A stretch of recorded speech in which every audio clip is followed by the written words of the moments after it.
구약성경 제16막 사무엘의 부르심. 새벽을 여는 목소리. 사사시대는 이스라엘에게 어둠의 시간이었습니다. 각기 자기 소견에 따라 옳은 대로 행하던, 개인 이기주의가 팽배하던 시기였습니다. 백성들은 하나님을 잊고 죄악의 길로 빠져들었고 그 결과 이방 민족의 압제와 고통 속에서 신음해야 했습니다. 이스라엘은 영적으로 깊은 침체기에 빠져 있었고 하나님의 말씀은 희귀하며 이상은 흔히 보이지 않는 시대였습니다. 백성들은 길을 잃고 헤매는 양떼와 같았습니다. 그 시대 이스라엘의 영적 중심지였던 실로에는 대제사장 엘리가 있었습니다. 하지만 그의 두 아들 홈니와 비느하스는 하나님을 알지 못하고 백성들의 제사를 더럽히며 온갖 악행을 저지르고 있었습니다. 성막은 경외의 장소가 아닌 타락의 온상이 되어 있었고 백성들은 하나님과의 관계에서 절망감을 느끼기 시작했습니다. 바로 그 어두운 시대 한 여인이 하나님의 성전에서 눈물로 간절히 기도하고 있었습니다. 그녀의 이름은 한나.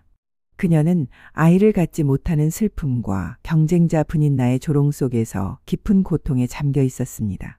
하지만 그 고통 속에서 그녀는 인간적인 방법을 찾기보다 오직 하나님께 나아가 부르짖었습니다.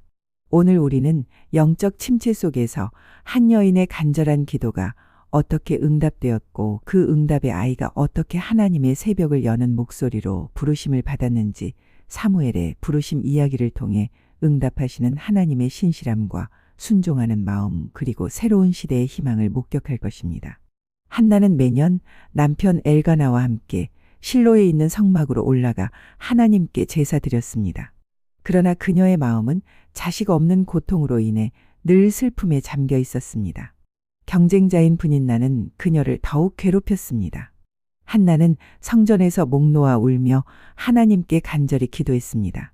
만군의 여호와여, 만일 주의 여종의 고통을 돌보시고 나를 기억하사 주의 여종에게 아들을 주시면 내가 그의 평생에 그를 여호와께 드리겠사오니 삭도를 그의 머리에 대지 아니하겠나이다. 너무나 간절하게 기도하는 한나의 모습을 본 엘리 제사장은 그녀가 술 취한 줄로 오해했습니다. 하지만 한나는 자신의 깊은 고통과 간절한 기도를 설명했고 엘리는 그녀를 축복했습니다. 평안히 가라. 이스라엘의 하나님이 내가 기도하여 구한 것을 허락하시기를 원하노라. 한나의 얼굴에는 마침내 평안이 찾아왔습니다. 그녀는 하나님의 응답을 믿었고 더 이상 슬픈 기색이 없었습니다. 그리고 마침내 하나님의 약속은 이루어졌습니다. 한나는 아들을 낳았고 그의 이름을 사무엘, 곧 여호와께 구하였다는 뜻으로 지었습니다. 사무엘의 탄생은 한 개인의 소원 성취를 넘어 영적 암흑기에 임한 하나님의 은혜와 희망의 증거였습니다. 젖을 뗀 후 한나는 약속대로 어린 사무엘을 데리고 실로로 올라가 하나님께 드렸습니다. 여호와여, 당신께서는 이 아이를 내게 주셨습니다. 이제 나도 그를 여호와께 드리오니 그의 평생을 여호와께 드리나이다. 어린 사무엘은 성전에서 엘리 제사장을 섬기며 자랐습니다. 하나님의 궤가 있는 성소에서 잠을 자던 어느 날 밤 놀라운 일이 일어났습니다. 사무엘이 잠든 깊은 밤 한 음성이 그를 불렀습니다. 사무엘아. 사무엘은 엘리 제사장이 자신을 부르는 줄 알고 달려갔습니다. 다시 잠자리에 들었지만 또다시 사무엘아. 하는 음성이 들렸습니다. 그는 또다시 엘리에게 달려갔습니다. 세 번째 부르심이 있었을 때 비로소 엘리는 이것이 하나님께서 사무엘을 부르시는 음성임을 깨달았습니다. 영적으로 무디어졌던 엘리에게도 하나님의 역사가 드러나는 순간이었습니다. 엘리는 사무엘에게 말했습니다. 다시 누워있을 때 그가 너를 부르시거든 내가 말하기를 말씀하옵소서 주의 종이 듣겠나이다 하라. 사무엘은 엘리의 말대로 다시 누웠습니다. 그리고 네 번째로 사무엘아. 사무엘아. 하는 음성이 들렸을 때 어린 사무엘은 순종적인 마음으로 대답했습니다. 말씀하옵소서. 주의 종이 듣겠나이다. 하나님께서는 사무엘에게 엘리의 집안에 대한 무서운 심판을 선포하셨습니다. 엘리의 아들들의 악행 때문에 그의 가문은 영원히 심판을 받을 것이라는 말씀이었습니다. 어린 사무엘은 두려웠을 것입니다. 다음 날 아침 엘리는 사무엘에게 밤에 들은 하나님의 말씀을 숨김없이 말하라고 다그쳤고 사무엘은 모든 것을 그대로 고했습니다. 엘리는 이는 여호와시니 선하신 대로 하실 것이니라. 고 순명했습니다. 사무엘은 자라면서 하나님과 사람에게 더욱 은총을 받았습니다. 단에서 브엘세바까지 온 이스라엘 백성은 사무엘이 여호와의 선지자로 세움받은 줄을 알게 되었습니다. 하나님께서는 사무엘과 함께 계셨고 사무엘의 말은 하나도 땅에 떨어지지 않았습니다. 영적 암흑기에 하나님께서는 어린 사무엘을 통해 당신의 음성을 다시금 이스라엘 백성에게 들려주기 시작한 것입니다.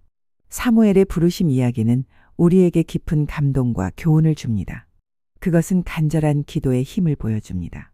한나의 절박한 기도는 불가능해 보이던 상황을 바꾸어 놓았고 이스라엘의 영적 역사를 바꾸는 시작점이 되었습니다. 또한 이 이야기는 하나님의 부르심에 대한 순종의 중요성을 가르쳐 줍니다. 어린 사무엘은 하나님의 음성을 들었을 때 말씀하옵소서 주의 종이 듣겠나이다 라고 겸손하고 순종적인 태도로 응답했습니다.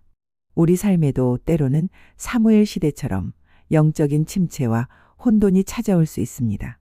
우리가 길을 잃고 방황하며 하나님의 음성을 듣기 어려운 순간들도 있을 것입니다.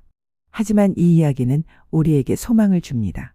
우리가 한나처럼 간절히 부르짖고 사무엘처럼 순종적인 마음으로 하나님의 음성에 귀 기울일 때 하나님께서는 우리의 삶을 통해 당신의 위대한 계획을 이루어 가실 것이며 어둠 속에서도 새벽을 여는 당신의 목소리가 되어주실 것입니다. 이 이야기는 우리에게 끊임없이 하나님을 찾고 그분의 부르심에 응답하며 살아갈 것을 촉구합니다. 21세기 현대를 살아가는 우리에게 주시는 메시지, 사랑하는 성도 여러분, 오늘날 우리가 살아가는 이 시대 또한 사무엘 시대와 다르지 않습니다. 물질주의와 개인주의가 팽배한 세상에서 진리보다는 상대주의가, 신앙보다는 현실적 이익이 우선시되는 시대를 살아가고 있습니다. 교회조차 세속화의 물결에 휩쓸려 하나님의 거룩함을 잃어가고 있는 현실 앞에서 우리는 때로 영적 메마름과 절망감을 느끼기도 합니다. 하지만 사무엘의 이야기는 우리에게 분명한 희망의 메시지를 전해줍니다. 하나님께서는 지금도 한나와 같이 간절히 기도하는 자들의 부르짖음을 들으시며 사무엘과 같이 말씀하옵소서 주의 종이 듣겠나이다 라고 순종하는 마음을 가진 자들을 찾고 계십니다. 여러분께서 지금 어떤 어려움과 고통 가운데 계시든지 포기하지 마시기 바랍니다. 한나처럼 하나님 앞에 나아가 눈물로 간구하시기 바랍니다. 그리고 사무엘처럼 하나님의 음성에 민감한 귀를 가지시기 바랍니다. 하나님께서는 여러분의 기도를 들으시고 여러분을 통해 이 시대의 영적 암흑을 밝히는 새벽의 빛이 되어주실 것입니다. 우리 한 사람 한 사람이 이 시대의 사무엘이 되어 하나님의 음성을 듣고 순종하며 절망 가운데 있는 이웃들에게 희망의 메시지를 전하는 귀한 도구로 쓰임 받으시기를 간절히 소망합니다. 하나님께서는 지금도 우리를 부르고 계십니다. 말씀하옵소서 주의 종이 듣겠나이다 라고 고백하며 응답하시는 여러분 모두가 되시기를 주님의 이름으로 축복합니다. 다음번 이야기는 사울의 왕 등극입니다.